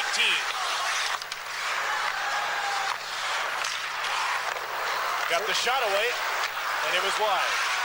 Starikov again, moves in and shoots. Deskalakis the save, and the Americans get a chance to clear the rebound. Pretty good power play, lots of puck control. Again, they've got 3 people across, and they are looking to try to either get the point shot in with the deflection or play across the back door. The Soviet wings line out of the power play now. This is Pryakin. Khmylev in front. Pryakin back onto the point. Kazanov. Pryakin. Nemchinov, and he'll dump it into the corner. Khmylev. Went behind the net. Dan Dorian's going to get a chance to clear it. No, he's not. Gusarov. Defenseman Gusarov came way down to keep the puck in the zone there, Jim. Their defensemen will do that. They move right down those passes around the boards and try to keep the puck in and keep the pressure on. Just turned his body in front of Dorian to shield him from the puck. And made the play, keeping the puck in. The penalty is over. There's the shot on Deskalakis, kicked away as Khmylev let it go. 8:40 to play third period. 9-1 Soviets, and the Americans back at full and even strength. The Soviets 4 for 6 with a man advantage tonight. Be an offside call, but the Americans move it out, so it's waved off. QIWI chases the puck as Tatarinov plays it around on the boards for Khmylev. Here's a 3-on-1. The Americans are on a line change. Semyonov, back pass, got real fancy there. Yeah, you got to overpass the puck. Nothing simple in their game, and again, that's a classic example of how they overpass the puck. Puck the mustard off the hot dog. 8:15 to play in the third. It's 9-1 Soviets. Welcome back to the Labatt's Calgary Cup on TSN. 9-1, the Soviets lead Team USA. Tomorrow night, it's Team Canada against the Soviets. Semyonov gets the puck to the point. Tatarinov's blast hit a stick in front and went wide. Middendorf clears the puck to center. QIWI raced after the puck. Tatarinov clears it. At center, Semyonov gets through a crowd with a nice move on Richie Dunn. That was a great move, Jim. He just dropped the puck into his skates and almost skipped in between the defensemen. There was a great chance for Svetlov, and he shot it wide of an open net as they moved the puck around brilliantly once again. Well, they're putting a real show on for us now, showing us their skills and their elective play, sharing the puck very quickly here. Quick puck movement, really tough to play against. Well, we're going to show you some Soviet power skating. Right here a few moments ago, Kamensky, watch him blow by the U.S. player, and this fella here will just wait to give him the puck. Look at him, just blow by the Czech, no problem at all. Now, stop it right here. point in time here, Kamensky should never have anything but his forehand as he goes in here. This defenseman has to stop him from going to his backhand, but he doesn't. He just picks up the Soviet player who passed the puck, fades out of the picture, and Kamensky is allowed to go to his backhand, no trouble. That was the goal that made it 9-1. Now the Soviets have Bikov along with Khomutov and Barnikov on the ice. Actually, Semak is out there playing for Barnikov now. As the 20-year-old newcomer to the team gets a chance to play some more, the Americans trying to put some pressure on now with Micheletti, Hull, and Turcotte, the forward line on the ice. Brett Hull got the puck out for Turcotte to the inboards. Here's Pat Micheletti. Spins to get away from Starikov, or tried to. The veteran turned with him and made the play. 3-on-2 to center. Here's Bikov holding on to the puck. Into the middle, Khomutov. Great back pass. Starikov backhander kicked out by Daskalakis. They know there's somebody's coming late all the time when those forwards hold up. The U.S. is really chasing deep, taking 4 or 5 guys right deep to the net, and they're just using the top part of the zone to back pass it into for the guys coming late, and it's just murder. I can sympathize with them. I mean, almost makes it dizzy just to watch them up here, and I can understand how you could get sucked into starting to chase the puck. Yeah, Jim, and you got to watch out for that. You start to overwork too much, and it's going to be a big problem to you. Semak is number 18. With them point man coming late, there's a shot from Tatarinov, and there'll be penalties on this play. Semak has been signaled along with Scott Johnson, I believe. High sticking is the call. I'm not sure whether both are going or just one. It looks like Semak's the one getting it, not Johnson. Again, we talked about Semak earlier. He likes to play the rough, tough game just like Tatarinov does, and they're both type of players who can get a little greasy once in a while. They're missing one of the great players. I watched the World Junior Championship last year, and remember Igor Vyazmika, number 16. If you watched that tournament, people who did will remember it. He was a sensational player, but he's gone missing. And I'd love to believe that he's under suspension by the national team. Yes, he is. Not going to play. He's suspended for, they say, for life because of pretty serious drinking problem and some poor behavior over there. And he's a fine player, Jim. He's, I would say, could be one of the top 4 or 5 forwards in this hockey club.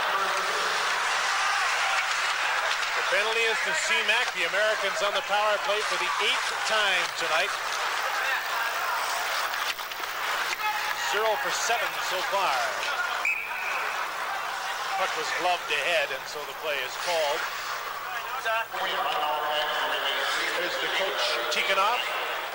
I would think he's pretty happy tonight. They've played a pretty good hockey game, and they've moved the puck extremely well, kind of embarrassed the U.S. a little bit with some of their play here, but Tikhonov is the type of guy, he's not that often satisfied, Jim. He always finds something to kind of complain about.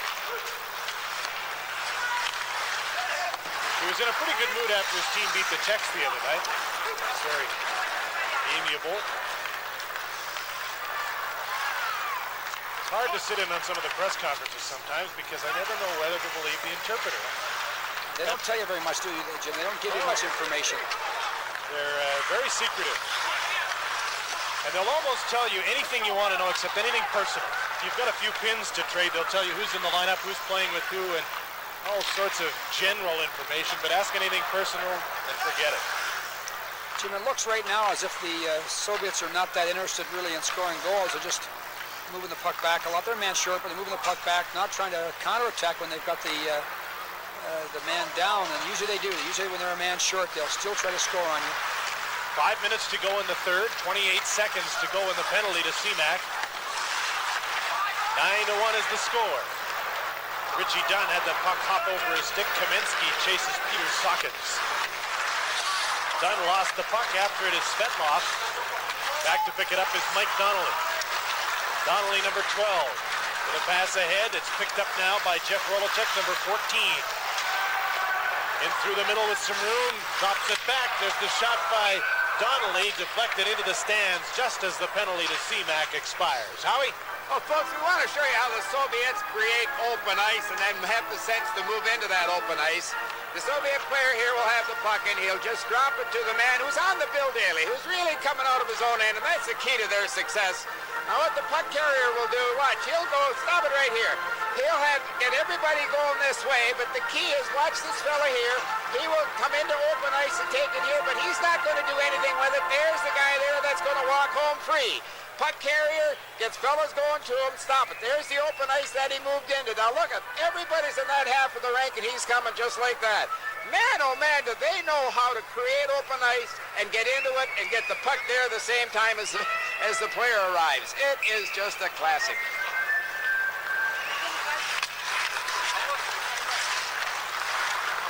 This is Stelnov, number 4, moving the puck out to center for the Soviets. They lead 9-1. This game reaches its late stages. Khomutov almost hit the double figures, but he missed the net. Max Middendorf to Kurt Colway coming on the other side. Going for the net is Ernie Vargas. There's the pass to the late man, anticipated and cut off by Bikov, though. Vyacheslav Bikov for CMAC, number 18, is getting a lot of ice time in the last half of this game. Bikov, Khomutov with a shot. They score! There's the 10th, and that one Cleon should have had. That wasn't a great shot. He just a wrist shot, and it kind of jammed him upstairs and then trickled through and went in. It's too bad because that's not a great goal to have scored upon you. Peacock gets the line, just drops it off. We overskate the loose puck here. The U.S. could have had a loose puck and had it out, but they didn't clear it, and it's in the net. 16 minutes and 7 seconds the time of this goal by Khomutov. It hits Daskalakis and just deflects in. Second goal of the series for Khomutov, his first in this game.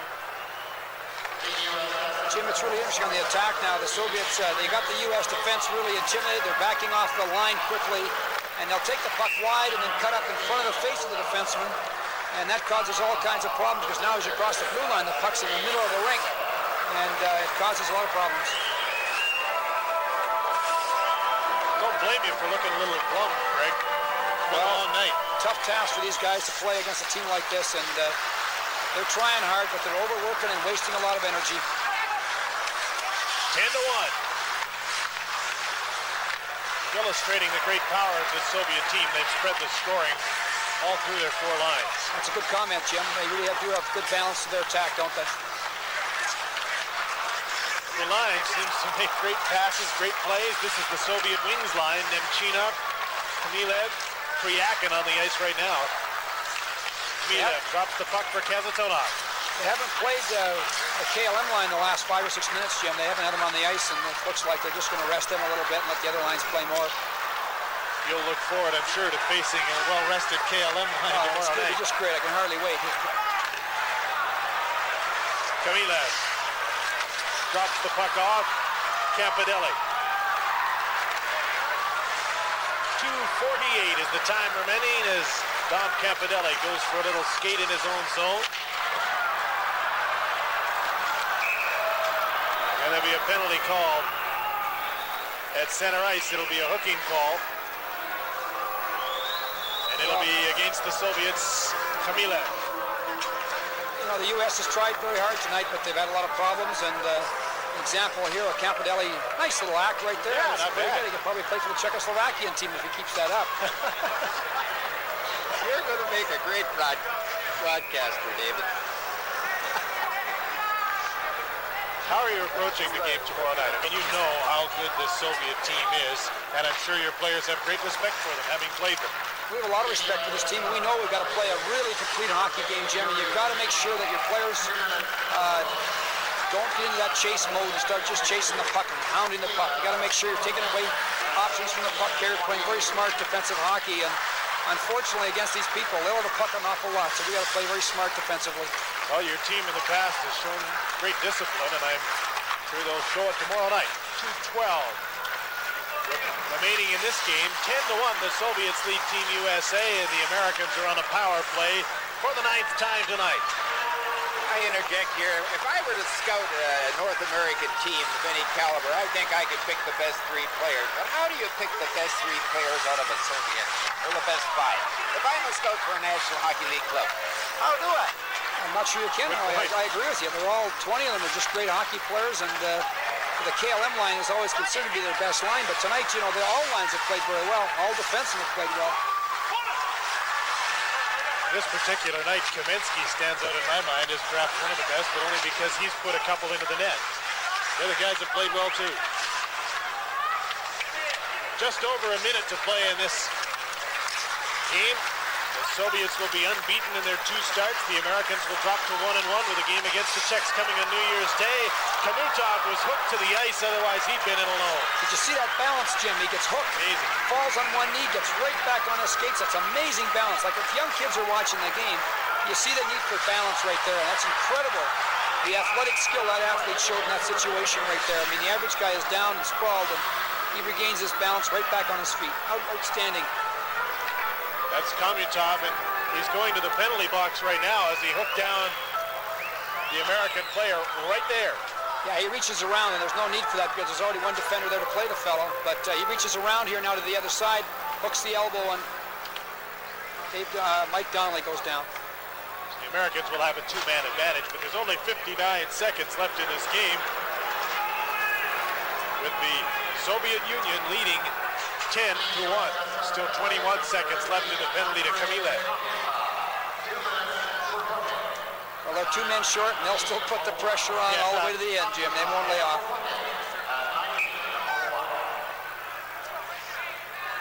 Bikov taking the face-off. Nemchinov, rather, is thrown out. And Gusarov comes in to face off against Jeff Rolacek. Cool heads better prevail here. The game's almost over, and the U.S. should just take their time now and be thankful it's only 10-1 and end this thing. Mike Donnelly's going to go to the penalty box. Frustrating night. Jim, the one interesting area where the Soviets that sometimes don't show good judgment is that in their face-off alignments, like their techniques, they're good on the draws, but sometimes their alignments give a few things away, and it's just the one area of the game where we sometimes see some things that we think could be exploited a little bit if they would, if teams would adjust their lineups against them. Donnelly and Nemchinov. The penalty goes to Donnelly. Elementary at this point. Chris Chehaki holding the puck right out in front. Jeff Rolacek is stopped by Milnikov. He's really only had to make a couple of saves in this game since he came in for Belashekin in the 3rd period. Leon Daskalakis has been the guy dizzy at his end of the ice, watching his red sweaters come in at him. Less than 30 seconds to go in the game. Gusarov takes the shot off the side of the net. Nemchinov, number 21. Khmylov is out of the penalty box.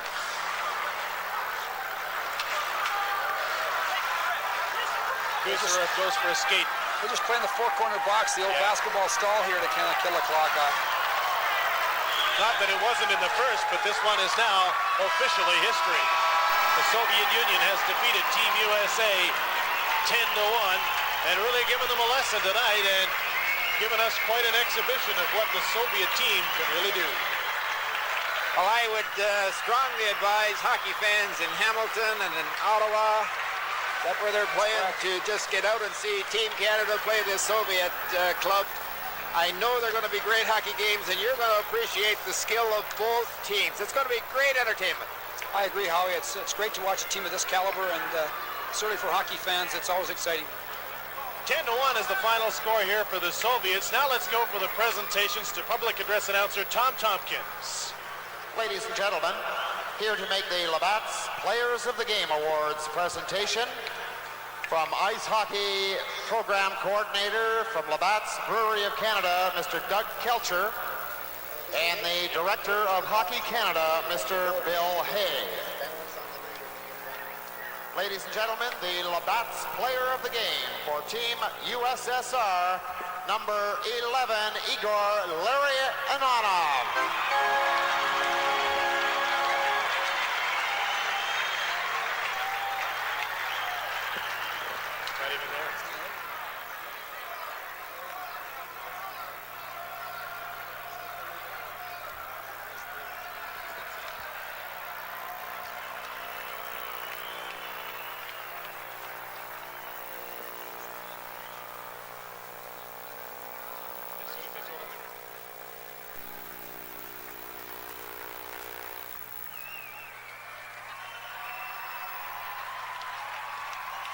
the Labatt's player of the game for Team USA, number 11, Elfie Turcotte.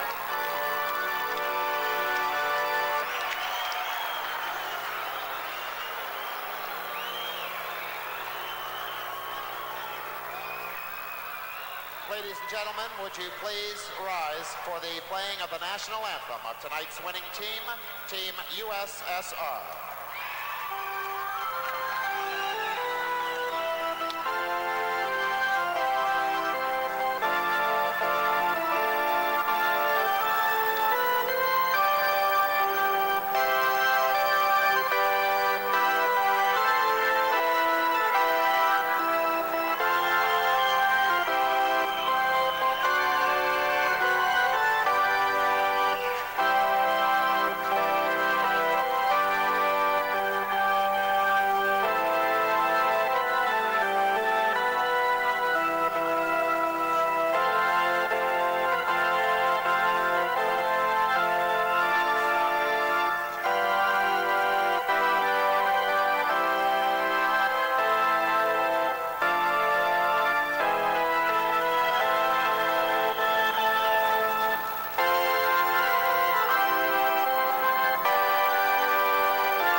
Concludes the ceremonies. We hope you enjoyed this hockey clinic put on tonight by the Soviet national team in a 10-1 win over the USSR.